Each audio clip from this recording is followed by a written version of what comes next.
మార్నింగే లేచి బాల్కనీలోకి వెళ్తే చందమామ ఎంత అందంగా ఉన్నాడండి.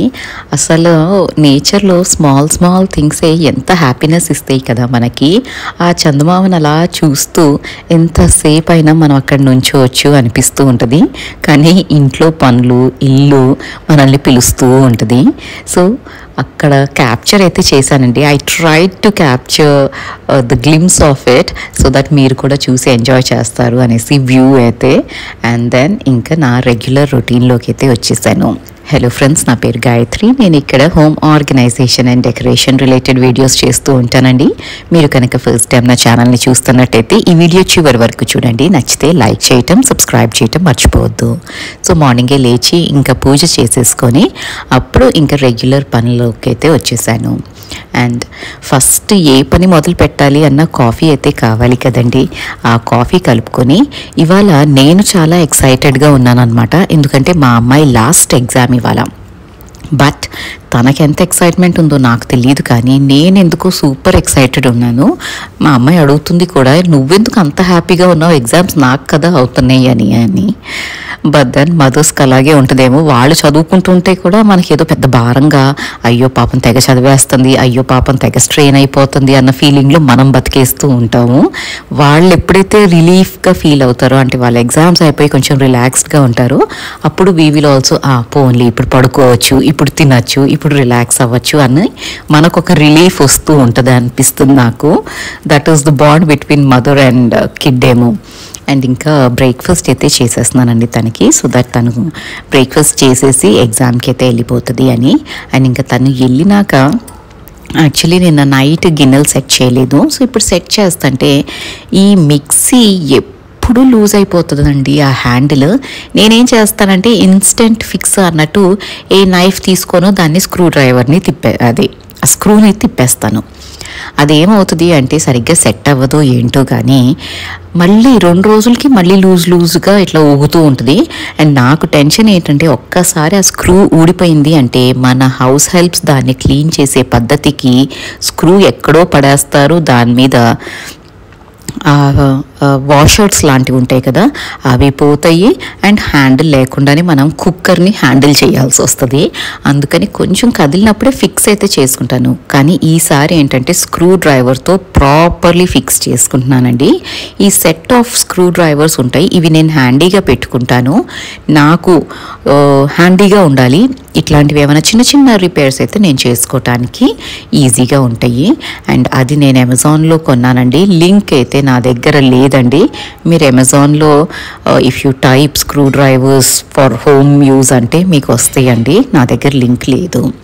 And one more important thing అండి, చాలామంది క్యాస్ట్ ఐరన్ గురించి అడుగుతున్నారు మన వ్యూవర్స్. ఎలా యూజ్ చేస్తున్నారు బాండీ అండ్ దోస పెనం గురించి. అసలు ఫస్ట్ క్యాస్ట్ ఐరన్ ఆర్డర్ చేసుకొని వచ్చినప్పుడు ముందైతే దాన్ని ప్రాపర్గా క్లీన్ చేసేసుకోవాలండి. నేను సోప్ దీంతో క్లీన్ చేసేస్తున్నాను. ఇది నాది కొత్తది కాదండి, ఇది చాలా పాతదే. బట్ దెన్ మీకు చూపెడదాం అనేసి మొత్తం ప్రొసీజర్ చెప్తున్నాను. ఫస్ట్ ప్రాపర్గా క్లీన్ చేసుకొని దీన్ని వైప్ చేసేసుకుంటాం. అండ్ మొత్తం వైప్ అయిపోయినాక మనం దీన్ని ఒక మస్టర్డ్ ఆయిల్, నేనైతే మస్టర్డ్ ఆయిల్ యూజ్ చేస్తున్నానండి. మీరు పీనట్ ఆయిల్ కానీ కొంచెం జిగురు ఉంటుంది అంటారు చూడండి ఆయిల్స్, అలాంటి ఆయిల్ ఏదైనా తీసుకొని ముందు వెనకాల, అంటే పెనం మనం దోశ వేసుకునే సైడ్, పొయ్యి మీద పెట్టిన సైడ్, బోత్ ద సైడ్స్ మనం ప్రాపర్గా ఆయిల్ అయితే అప్లై చేస్తాం. This entire process is called seasoning అండి. ఇది కొత్తగా తెచ్చిన పెనానికి 2-3 టైమ్స్ చేయాల్సి వస్తుంది. ఇప్పుడు నాది రెగ్యులర్లీ యూజ్ చేస్తున్న పెనం కాబట్టి నేనేంటి అంటే మంత్లీ వన్స్ చేస్తాను. అండ్ సమ్మర్స్లో కొంచెం ఎక్కువ చేయాల్సి వస్తుందండి. ఎందుకంటే ఆ వేడికి పెనం వేడెక్కేస్తుందో ఏమో నాకు అర్థం కాదు, కానీ సమ్మర్స్లో కొంచెం ఎక్కువ చేయాల్సి వస్తుంది, లేకపోతే దోశ అంటుకుపోతూ ఉంటుంది. సో ముందు వెనకాల అది రాసేసుకొని బాగా పొగ వచ్చేంత వరకు సిమ్లో పెట్టాలండి. సిమ్లో పెట్టాలి పొయ్యి మీద. అండ్ బాగా పొగలు ఫ్యూమ్స్ వచ్చేస్తూ ఉంటాయి కదా, ఆ ఫ్యూమ్స్ వచ్చేంత వరకు స్టవ్ మీద అయితే ఉంచుకోవాలి. సో నేను అది పెట్టేసి లోపలికి వెళ్ళానంటే ఆ చక్కగా మాడిపోతుందండి పెనం. So whole purpose is lost. అందుకని నేను కిచెన్లోనే ఉండి వేరే పనులు చేసుకుందాము అని ఇక్కడ కిచెన్ టవల్స్ 2 ఉన్నాయి, వాటిని వాష్ చేసేసుకుంటున్నాను. మరీ మురికైనప్పుడు మాత్రం కొంచెం వెనిగర్ వేసి ఇవన్నీ వేసి చేస్తానండి. ఇవి అంత మురికేమీ అవ్వలేదు. అండ్ మోస్ట్లీ కిచెన్ టవల్స్ అంటే నేను డిషెస్ అన్నీ వైప్ చేసుకోవడానికి ఒకటి పెట్టుకుంటాను, అండ్ హ్యాండ్స్కి సెపరేట్గా పెట్టుకుంటాను. 2 కలపటం ఎందుకో నాకు హైజీన్ పర్సే అంత నచ్చదండి. సో డిషెస్ అన్నీ వైప్ చేయడానికి ఒక క్లాత్ ఉంటుంది, అది ఏమి పెద్ద మురికి ఉండదు కదా, తోమిన గిన్నెలే కదా.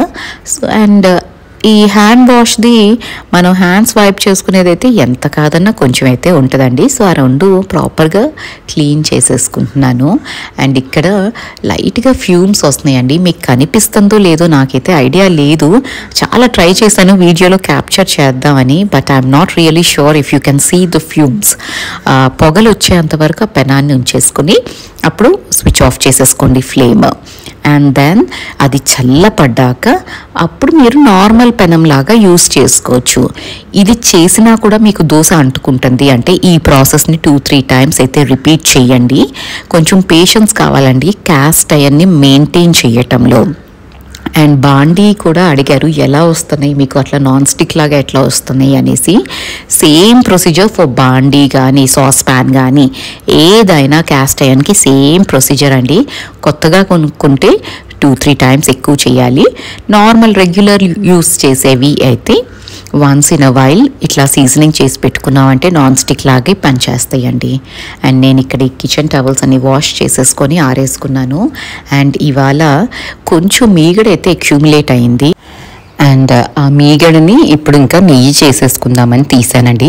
యాక్చువల్లీ ఎక్కువ అక్యూములేట్ చేసి చేస్తానన్నమాట. అంటే 1 month 15 days మోస్ట్లీ ఎక్కువ రోజులు ఉంచుతానండి, 20 days అట్లా పెట్టుకుంటాను.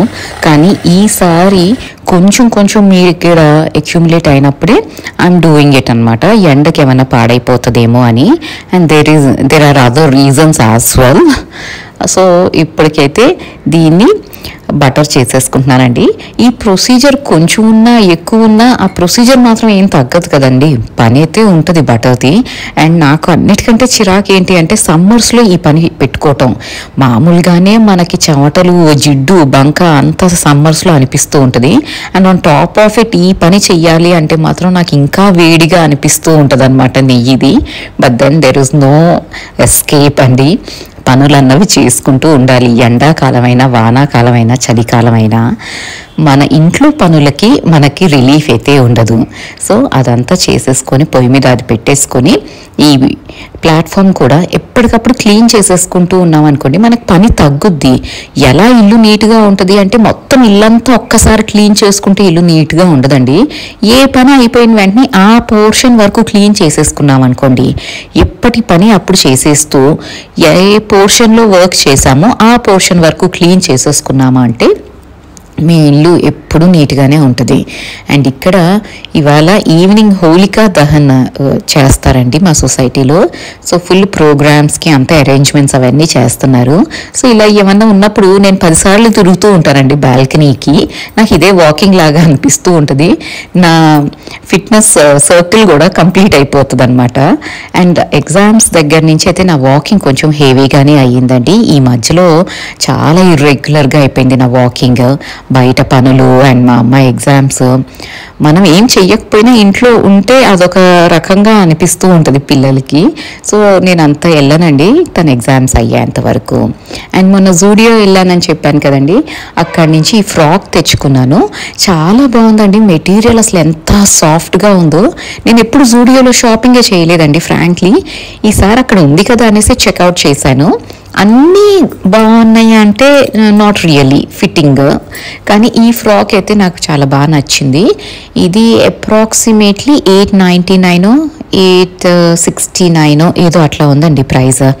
సో అప్రాక్సిమేట్లీ 900 అనమాట. అండ్ మెటీరియల్ ఉంది. అండ్ ఇక్కడ ఎలాస్టిక్ లాగా ఇచ్చారండి మన వేస్ట్ దగ్గర.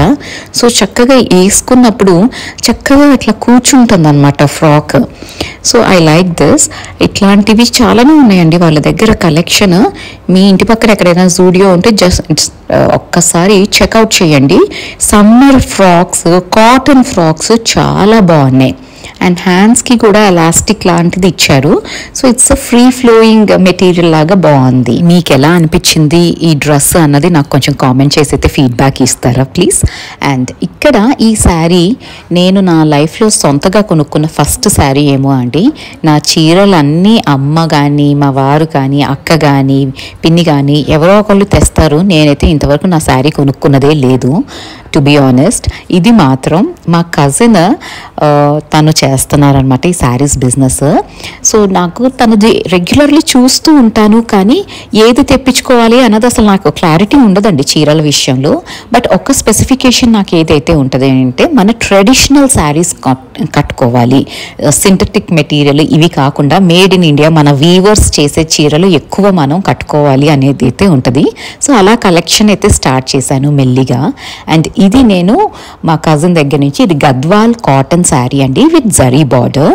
చాలా బాగుంది material and length of the sari is also too good. తను దగ్గర డ్రెస్సెస్, జ్యువెలరీ ఇవన్నీ కూడా పెడుతుందండి తను. సో నేను తన ఛానల్ లింక్ డిస్క్రిప్షన్ బాక్స్లో ప్రొవైడ్ చేస్తాను. మీకు ఎవరికైనా ఇంట్రెస్ట్ ఉంటే చెక్అవుట్ చేయండి. అండ్ తన ఫోన్ నెంబర్ కూడా ప్రొవైడ్ చేస్తాను. చాలా వెరైటీస్ అయితే ఉన్నాయండి. And quality of the sari is awesome. నేను ఇది కట్టుకున్నానండి ఈవినింగ్, క్లిప్ అయితే యాడ్ చేస్తాను వీడియో ఎండింగ్లో. అండ్ ఈ పనులన్నీ చూసుకొని నేను ఇక్కడ నెయ్యి సిమ్లో పెట్టేశానండి. సో అవి చూపెడదాం అనేసి వచ్చాను బెడ్రూమ్లోకి. అండ్ సిమ్లో ఉంది కాబట్టి నెయ్యి మాడే ప్రసక్తి అయితే లేదు. సో మధ్యలో వచ్చి ఒక్కసారి స్టిర్ చేసేసి ఆపేసుకున్నాను. అండ్ నెయ్యి పని అయితే రెడీ అయిపోయింది. అండ్ ఇప్పుడు బట్టలు వేస్తున్నానండి. ఇవాళ మార్నింగే వేయలేదు. సో ఇప్పుడు బట్టలు వేసేసుకొని మెషిన్లో ఒక రౌండ్ అండ్ రైస్ అయితే పెట్టేస్తున్నాను. ఇంకా లంచ్ ప్రిపరేషన్ స్టార్ట్ చేసేస్తాను. అండ్ మొన్న నేను రైస్ ఎలక్ట్రానిక్ కుక్కర్లో పెడితే మన వాళ్ళు అడిగారండి ఎలా వస్తుందో ఒకసారి చూపెట్టండి అని. రైస్ మనం ఎంత నీళ్లు పోసుకుంటామో అంత ఎగ్జాక్ట్లీ అట్లాగే వస్తుందండి, ఏం ప్రాబ్లం ఉండదు. మనకు కొంచెం ఎక్కువ సంకటిలాగా కావాలి అంటే ఎక్కువ వాటర్ పోసుకోవాలి. ఈచ్ అండ్ ఎవ్రీ గ్రెయిన్ చక్కగా విడిపోయి వస్తుంది. అండ్ ఇంకా ఈవినింగ్ అయితే చిన్న గ్యాదరింగ్ ఉందండి ఫ్రెండ్స్ది, అక్కడికి వెళ్ళటానికని అయితే రెడీ అయిపోయాను. సో ఈ శారీనే కట్టేసుకున్నానండి ఇవాళ మాత్రం. అంటే బ్లౌజ్ అది స్టిచ్చింగ్కి ఇవ్వలేదు. సో నా దగ్గర ఉన్న కాంట్రాస్ట్ బ్లౌజ్ యాడ్ చేసేసాను. అండ్ ఇట్స్ లుకింగ్ నీట్ అండి. ఎట్లా అయినా మన ట్రెడిషనల్ శారీస్ ఇచ్చే classic and elegant look A synthetic sari ఇట్లాంటివి ఇవ్వవేమో అనిపిస్తుందండి. ఎంత ఫ్యాషన్ ట్రెండింగ్ అన్నా కూడా మన వాటిల్లో ఉండే అందం వేరే వాటిల్లో రావు అని నేను చాలా స్ట్రాంగ్గా నమ్ముతాను. సో ఇదండి ఇవాళ వీడియో. మీకు నచ్చితే లైక్ చేయండి, సబ్స్క్రైబ్ చేయండి అండ్ మీ ఫ్యామిలీ అండ్ ఫ్రెండ్స్తో షేర్ చేసుకోండి. Thank you so much. You all have a great day.